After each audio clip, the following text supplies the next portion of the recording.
Song of Ice and Fire podcast. I am Sir Matt, the Bud Knight. And I am Sir Ezra, the Watchful. Ez, how you doing today? Doing okay, buddy. Doing well. Always ready to talk some Game of Thrones, A Song of Ice and Fire. Yeah, we received a message from our good friend, Lord Adam Parker. Yep. He is one of our patrons, and he sent us this link, and we just watched it, and we thought we would just kind of break it down, talk about what we thought about it. The link is a channel, I believe the guy's name is Bridge4, and the theory is, did Ned Stark summon the Night King named Jon Snow? The theory is basically that long ago, the Night King, as we kind of know, a lot of theories is that he was a former Night's Watch commander, and he may have slept with a White Walker woman. There's a lot of theories about that. There's theories he could be like Azor Ahai, all of these things. But the theory goes into this idea that his name was Jon Snow, and by Ned naming Jon Snow after Jon Arryn, possibly, that it's kind of like a summon, almost like in this theory he references Harry Potter, like you're not supposed to say Voldemort, right? Yeah. He who must not be named. Yeah, exactly. And so that is what would have essentially, maybe it was like a spell or something, so that once his name was said, yeah. I mean, he goes on to kind of say that it's not just necessarily that he's named Jon Snow. I mean, that's what he starts with, right? And there's a connection to, some other fantasy series that do that. But then also that it's his blood, that it's Jon Snow's blood. It's like a combination of both. Yeah. It's almost like a parallel. It's almost like your doppelganger showed up. Yeah. I mean, that actually happens a lot in fantasy series, and you see that in a lot of... Yes, I know. I watched some Vampire Diaries and werewolf stuff. Okay, so doppelgangers come up a lot in that, and when they do, it's normally like your ancient doppelganger is hunting down like the new doppelganger to like kill them or to use them in some way. Yeah. So, because like there's stories in this theory that was presented, they're very similar, right? It's the idea that both bastards possibly, right? Yeah. Now, in this one, it was sort of like they're keeping the Night King's love away from him. Exactly. And then he ends up, just kind of abandoning the Night's Watch and, well, not necessarily. I mean, just saying, this is what I'm going to do. Yeah. I'm going to rule supreme, Yeah. So, yeah, I mean, it's interesting that it's just the idea that by trying to bring, if he is, I don't know, you wouldn't call it the prince that was promised, but Azor Ahai, right? If that's what Rhaegar Targaryen was trying to bring about, and this guy actually was the former Azor Ahai, right? Then that would make that would be the awakening. Yeah, well, yeah, I think so. The main theory he's tackling, I think, is specifically the fact that Jon Snow's name and he tied into some old tales, which, to be completely honest, I'm kind of unfamiliar with. Haven't gotten to those yet, but we will be, obviously, in the future, tackling those. And the idea that the old Night King, if the Night King is, in fact, the old Lord Commander, could have also been named Jon Snow. So that part would have to be true. It would also have to tie into the theory, which at this point seems pretty legitimate, I would say, the theory that the Night King is actually this old 13th Night's Watch commander, because that's never been confirmed. No, that's never been confirmed. It could possibly be it. It seems to make the most sense. But in the video, what I actually found most interesting was he broke down a lot of these kind of other theories very quickly, and he talked about how the difference between the tales, you have to actually look at in Game of Thrones or A Song of Ice and Fire, who's telling the tales because of the language they use. Where he was talking about the difference between how the difference between a wildling and free folk and what people call them, and things like that. And I actually thought that was super interesting, because even if you start looking at the theory of Azor Ahai, if you go to the chapter, I'm sure there's other ones, but specifically I have the World of Ice and Fire book in front of me, and you go to the chapter The Long Night, when they're talking about what ended the Long Night. There's a lot of things. There's this idea that these lesser gods came together, like the Crab King and the Old Man of the River, and like put together this thing, sang this song, and that's what ended the Long Night. others are this theory of Azor Ahai. There's the theory of he's known as like the last hero or the prince that was promised.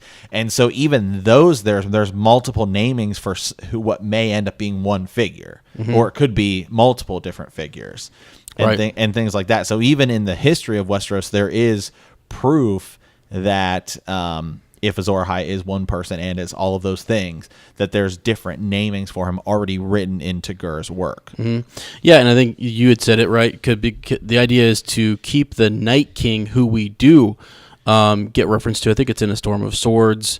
You actually learn about the Night King. Exactly. And then we keep calling the Great Other the Night King. They could be two different things, completely, but if they are the same thing, the story of the Night King, and I just pulled it up here to kind of read, like you had said, just different names for different things. He fell in love with a woman with skin as white as the moon and eyes like blue stars.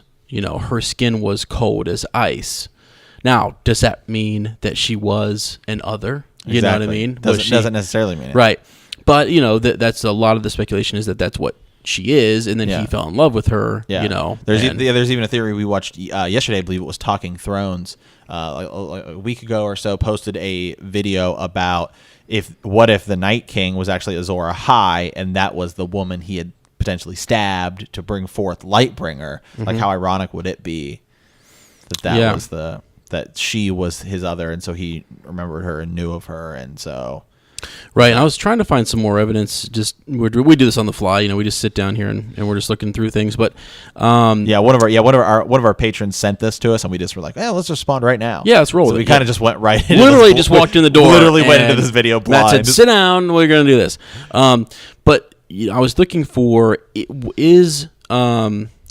when they mention the Night King and they talk about at least the 13th, commander of the Night's Watch. If that is the Night King. Right. Well, in terms of the book, like the Night King, as they called him, the 13th Lord Commander of the Night's Watch does disobey and does sort of rule as a king. He tries to rule as a king.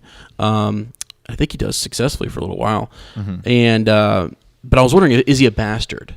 Because that's what I was trying to find. That could be a bastard, but says he was brother to the king of Winterfell. And then they're even just suggesting that his name was Brandon, but could be whoever. So yeah, that's interesting to kind of think about.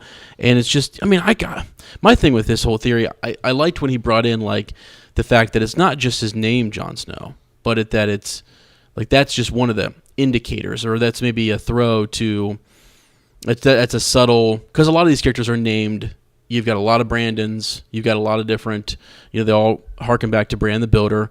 But there could be a lot of Jon Snows. Imagine how many bastards there are named Jon, So I think it was more just this idea that we created a potential, prince that was promised, or Azor Ahai, or Lightbringer.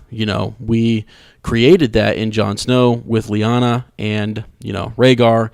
And just that happening in itself set off this chain sort of reaction of things. So, I don't know. It's interesting. I don't know that it's actually his name, that it's clever. It's clever writing if that's, if their names match, but yeah. So. Yeah. So anyway, in kind of conclusion here, we just want to do a quick response as your thoughts on the theory. It's all shrouded in mystery. It's all like this idea that several things have to be, several assumptions have to be correct. We have to assume that the Night King is the Great Other. We have to assume that's what he was doing in the theory. So I have the Game of Thrones wiki pulled up. What's it say? Which we always advise our listeners never to use, but in this case, we kind of have to, because just where the books are and where the show is. Yep. And he is specifically referred to as the Night King in the Game of Thrones wiki. Yeah. Yep. Yeah. So if that tells you, I think yeah. So I because in the book, I don't think that we've really met that character. No, the Night King. Yeah. All they've done is talk about Old Nan's stories and tales and stuff like that. He's like this legendary figure. He's mentioned by like Sam mentions him, I think, and maybe an Archmaester at the Citadel. But yeah, that's basically about it. There's something here from Gurr. He says in the books he's a legendary figure akin to Lan the Clever and Brandon the Builder, and no more likely to have survived to the present day than they have. Mm-hmm. That's just what he said. That's just something, George R.R. Martin has said. That doesn't mean anything, though. Mm-hmm. If he was the 13th commander of the Night's Watch and he turns immortal into, the Great Other.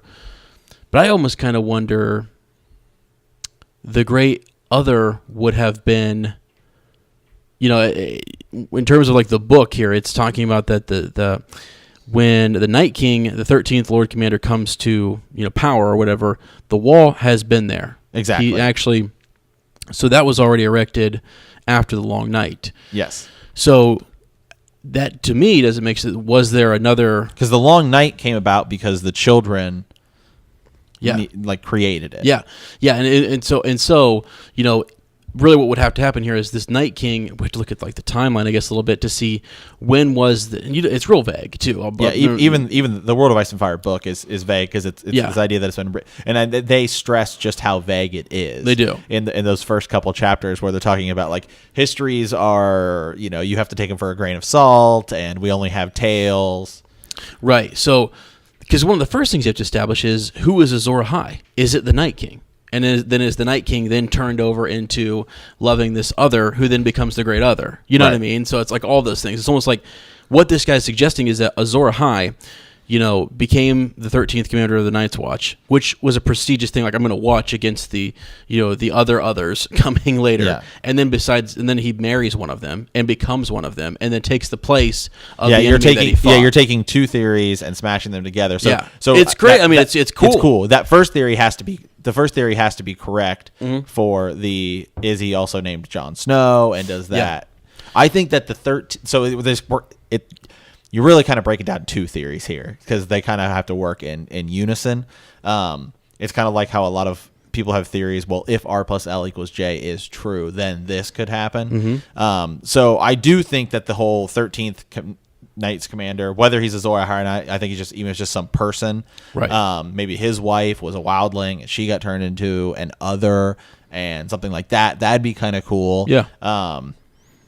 And so I do think that, and he's the Night King, I think that has some legitimacy to it. But I don't know about this whole Jon Snow and like the Voldemort type don't say the name thing. Yeah, that's a little bit of a stretch.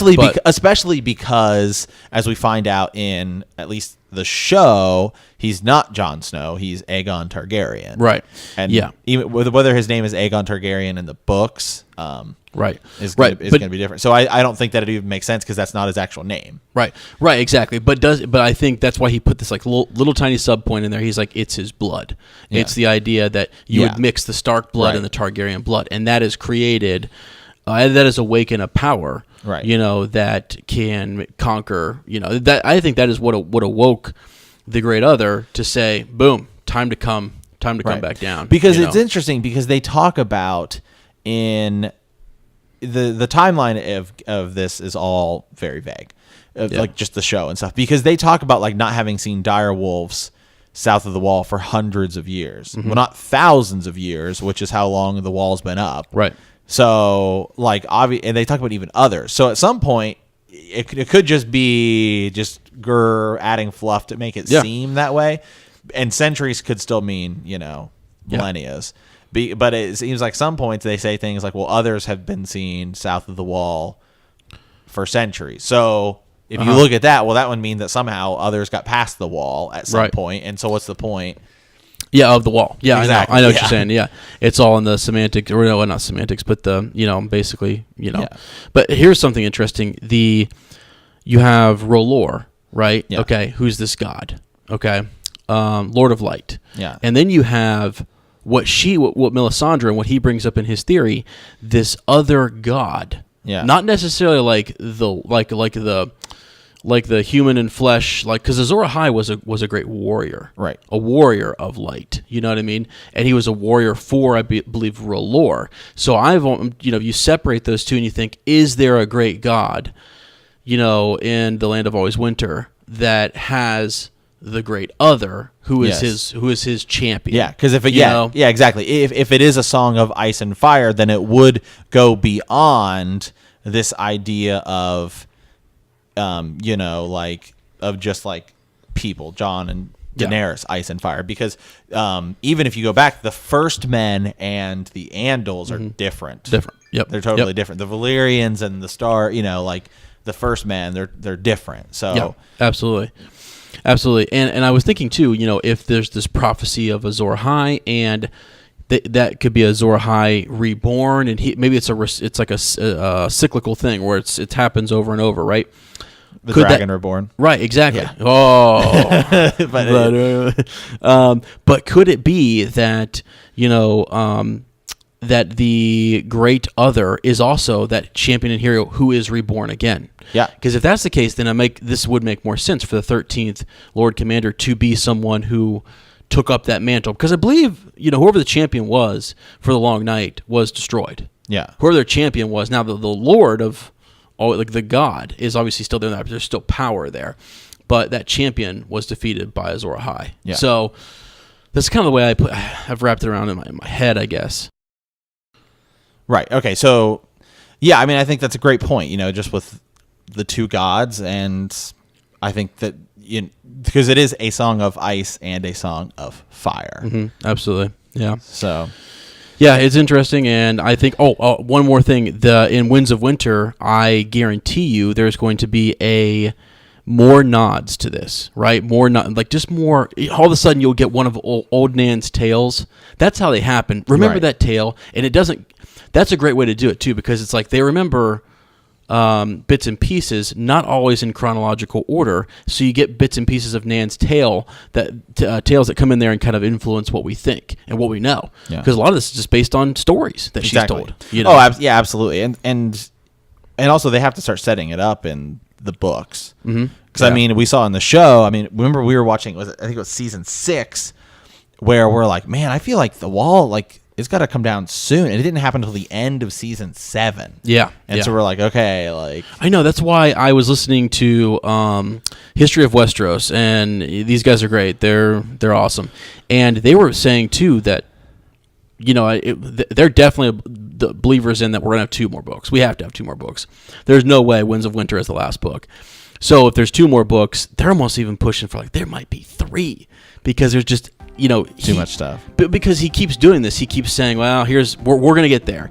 And as he writes his characters evolve, and that's how he likes to do it, really organically.